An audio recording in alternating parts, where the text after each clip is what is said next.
Tell us who you are, what your role is. Okay, Yeah. so I'm Addison. I do the executive social communications for Adobe.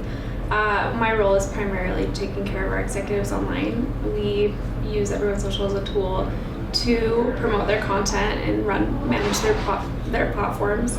We manage, we help manage like their PR and communications. And, we interact with other brands. It's the way that we use our executives to communicate with customers internally, externally, and also growing their own personal brand as well. What do you think is most attractive to the, like, as far as like, and I know in most cases you're working with their comms lead, but like, you know, you went through some of the reasons in your presentation as to like why they're, what do you think at the end of the day is like the one thing that like gets an executive excited about, you know, participating in this at any level?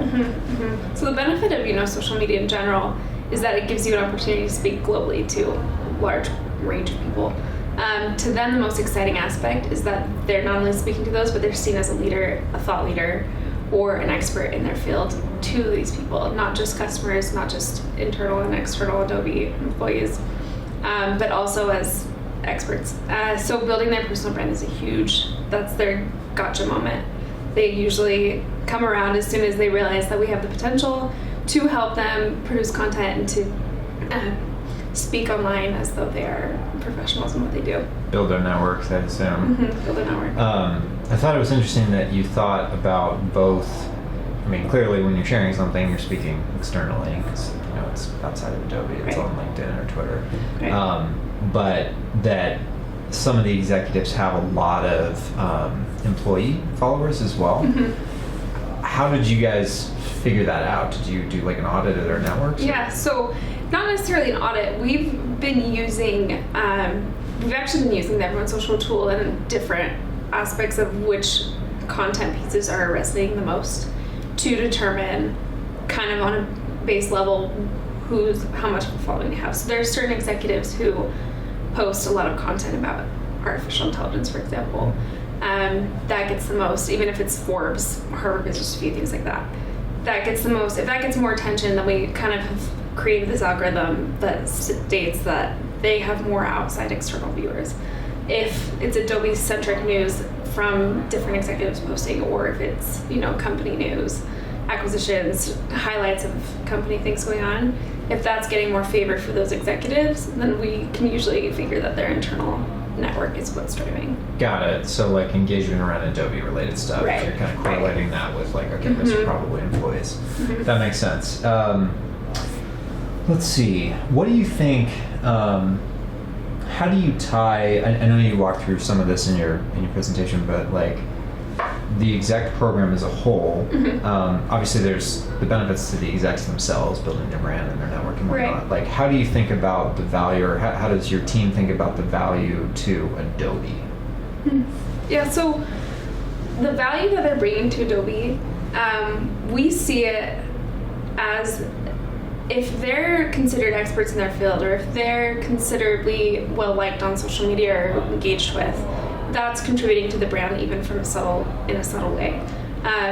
It shows that Adobe itself has these thought leaders who are extremely intelligent in their field. So we use the opportunity. We try to take advantage of their profiles as much as they're taking advantage of the Adobe name to state that we have hired experts here. You know, they know more about AI, data management, customer experience, digital transformation, no matter what it is. They know more about it than other people in the industry. And by doing so, Adobe has the tools to, you know, take care of these big innovations. What have you seen change working with executives? Like, how long have you been doing this? I've been doing this for a couple of years, independently at first, but now with Adobe for the last 8 months. So what have you seen change in terms of like executive receptivity, or like just, I guess, like where do you think the Adobe program is headed, like vis-a-vis the executives you're working with? Things that may change, participation level? Yeah, so we've definitely seen an increase in participation. The more you have, you know, that's how most of it works. The more people who are excited about it, the more become excited about it. We've seen a lot of we've seen an increase as well. The end goal is essentially that executive communications leads or the executives themselves will be able to have the tools to do this themselves. Our hope is that they see that it's actually a much simpler process, that they can take care of their own brand. But we know that with all the, it's time consuming to be active on social. So for some of them, they prefer this method, and that's fine. But the end goal is essentially to at least equip people who thoroughly know their executives with the tools and ability to do this for them or to do it themselves. Okay, that makes sense. Do you think that, what do you think is going to change? I mean, this is something, as you were talking, I was trying to kind of think about it, across our clients, executives who are active versus not. I mean, do you think in the next few years, at Adobe, for instance, I mean, just from a kind of at a statistical level, most execs don't actually stay at companies very long. When you're very high, it's I've read something, for CMOs or VPs of sales, stuff like that, it could be 2 to 3 years.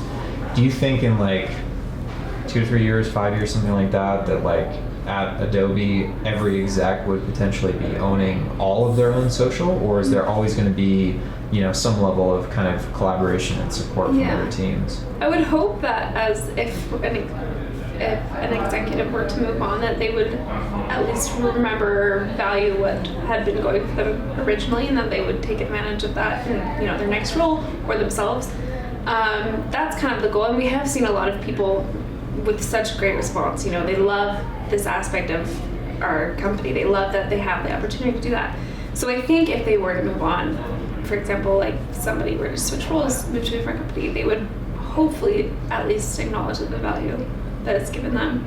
And as far as change goes, I think it will continue to grow, especially with how much work we put into it. I think it is a convenience to them, and that it will continue to grow, and hopefully if they move on, that they'll continue to see that value.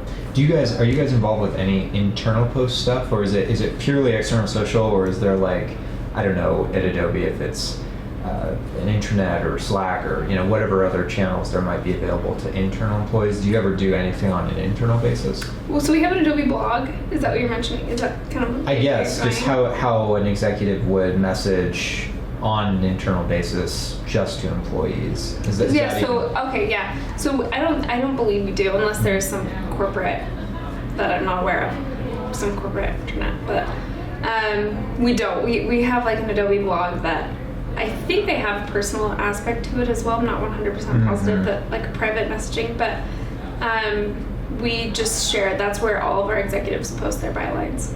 So any bylines, any written pieces of content from executives in the company all go on there, and it's one single space for that. Cool. Yeah. Anything else I should ask? Anything else you want to tell me about your program? I think Chris did mention one. I mean, you already mentioned the selling point. What is another selling point? But I thought of another, and that selling point to get our executives on board is just data. You show them the data, and they won't say no. They'll say that this is clearly a global platform that they need to be involved in, and we do that by using everyone's social data. It's very carefully curated. It represents exactly what we know that they want to know. So that's a wonderful aspect as well. Cool. Yeah. Well, thanks.